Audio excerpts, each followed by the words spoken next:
Омын хуулийн тухай ярилцъя. Омын хууль гэдэг нь электроник цахилгаанд маш өргөн ашиглагддаг суурь хууль.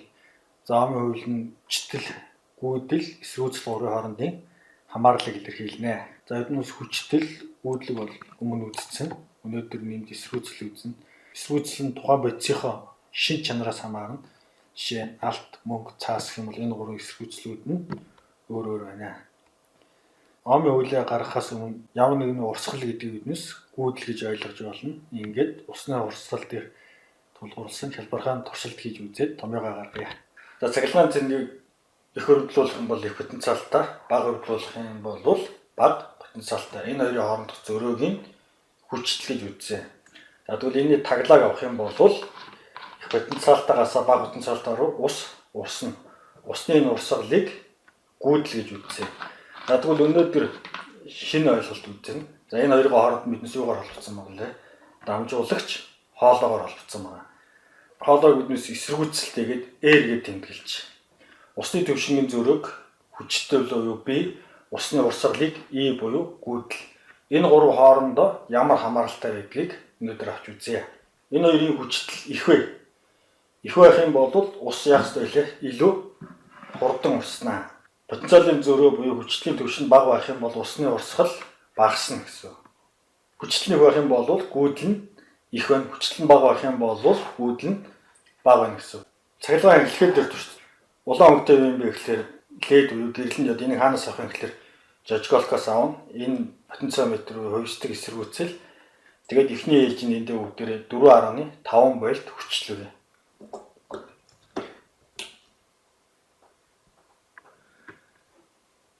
За тэгвэл 4.5 болоод 3 вольт. За 3 вольт хүчлэг үлгэх болох юм. Өмнөхөөс бүдэг асч байгаа. Хүчлэл нь бага байх юм бол гэрлэн диод маань бүдэг асч чинь. Хүчлэл нь их байх юм бол гэрлэн диод маань тод буюу гүйдэл нь их байна гэсэн.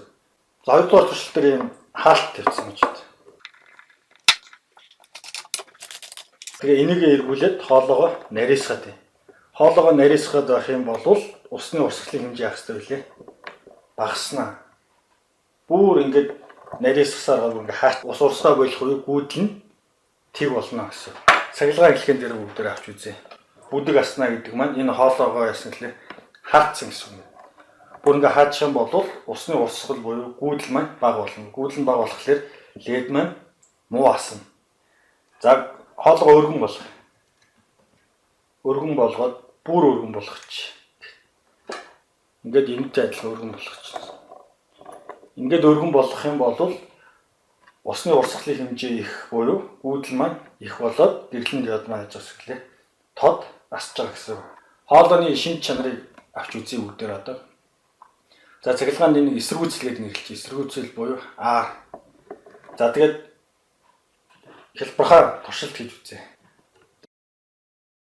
Энэ зүгээр эмийн санд байдаг зүгээр туслын гуурсаага аваад тайраад нэгийг богинохон тайрцсан, нэгийг урт тайрцсан. За энэний өмнөх туршилт дээр юу гэсэн гэхлээр хоолойны энэ өргөн нарийнаас хамаарат усны урсгалын хэмжээс багасч байгаа. Өөрөөр хэлбэл усыг эсэргүүцнэ гэсэн.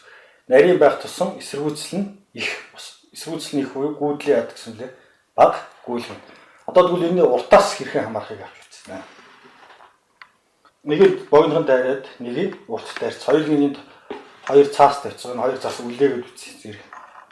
За агарын урсгал байна уу, усны урсгал байна уу бүгд ялгаа авахгүй гүйдэлгээд төсөөлөг ойлгож болно.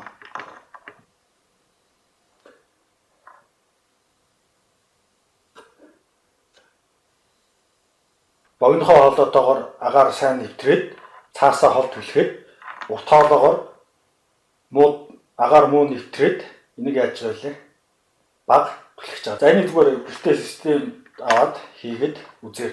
За сая хийсэн эхний туршилт 4.5 вольт их хүчлээ гэсэн үед тод гэрэлтэй. Тод гэрэлтэй гэдэг маань гүйдэл нь их байна гэсэн. 3 вольт буюу арай бага хүчлээ гэсэн үед бүдэг гэрэлтжсэн буюу гүйдэл нь бага. Эндээс харах юм бол хүчлэл нь их байх юм бол гүйдэл нь их, хүчлэл нь бага байх юм бол гүйдэл нь бага буюу шууд хамааралтай гэж дүгнэж болох нэ.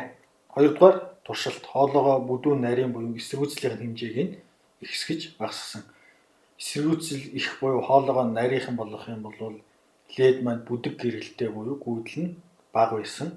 Эсэргүүцэл бага буюу хоолой маань өргөн байхад тод гэрэлтэй буюу гүйдэл маань их байсан. Эндээс харах юм бол эсэргүүцэл гүйдэл хоёр уруу хамааралтай. За эдгээр томьёо болгоод бичье. B буюу хүчтэл, E буюу гүйдэл, R буюу эсэргүүцэл. Хүчтэл нь их байх юм бол гүйдэл нь их байна. Эсэргүүцэл нь ихсээд байх юм бол гүйдэл нь багаснаа. За энийг бол Омын хуулийн 2 дугаар хэлбэр нь. Гүйдлийн үржих нь эсэргүүцэл нь хүчтэлтэй тэнцүү байна. За 3 дугаар хэлбэр нь. Хүчтлийг хуваах нь гүйдэл гэдэг нь эсэргүүцэлтэй тэнцүү. Томьёоноос бүгдээрээ нэгжийг гаргаж ирж болно. Эсэргүүцлийн нэгжийг Омоор хэмжинэ. 1 Ом гэдэг нь 1 вольтыг хуваах нь 1 ампер гүйдэл. Ом гэдэг нь хүний нэр. Биднээс 2 хоолой авч үзсэн. Хоолой урт байх юм бол агаар муу нэвтэрчсэн үе эсэргүүцэл ихтэй. Хоолой богино байх юм бол агаар сайн нэвтэрчсэн үе эсэргүүцэл багатай. Уртл болоод байх юм бол эсэргүүцэл нь ихсээд юм гэсэн. Хоёрдугаарт нь талбай. Хоолой өргөн байх юм бол эсэргүүцэл багт. Агаар сайн нэвтэрнэ. Хоолой нарийнхан байх юм бол агаар муу нэвтэрнэ. За хамгийн гол параметр тухайн бодисын шин чанараас хамаарсан ороо буюу энийг хувийн эсэргүүцэл гэж нэрлэнэ. Жишээ нь алтан дээр ороо нь 245 үржих нь 10-ын хасах 8 зэрэгт. Мөнгөн дээр ороо 134 үржих нь 10-ын хасах 8 зэрэгт. Цаасан дээр ороо нь 10-ын 12 зэрэгт. Омыг үржих нь метр байна. За ингээд томьёогоо бичээд үзье. Утсаар их урт байх юм бол эсэргүүцэл нь ихсэн, талбай их байх юм бол эсэргүүцэл нь багасна. Тэгээд талбайнаас уруу хамаарал, утаасаа шууд хамааралтай. Энийг ороо хөгжүүлнэ.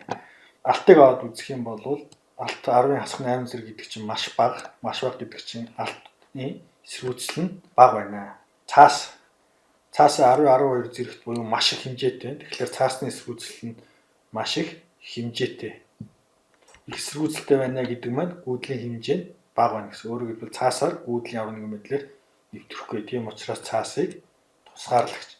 Алт мөнгө нь гүйдлийг сайн дамжуулдаг учраас дамжуулагч гэж нэрлэнэ. Омын хуулийн 3 хэлбэрийг үзсэн. Дараа нь эсэргүүцлийг үзсэн. Электрон төхөөрөмж задлаад үзэх юм бол ийм хэлбэртэй ийм өнгөтэй юмнууд эднээс бол бүгдээр эсэргүүцэл гэсэн. За та бүхэн гэртээ эмийн сангаас туслахын систем аваад урт богино тайраад үлээгээд үзээрэй. Тэгээ хоолоогоо шахаад нарийсгаж үзээд дахиад урт богино хоолоороо үлээж үзээд аль үед агаар сайн нэвтэрч байна, аль үед муу нэвтэрч байгааг харьцуулаад үзэж болно.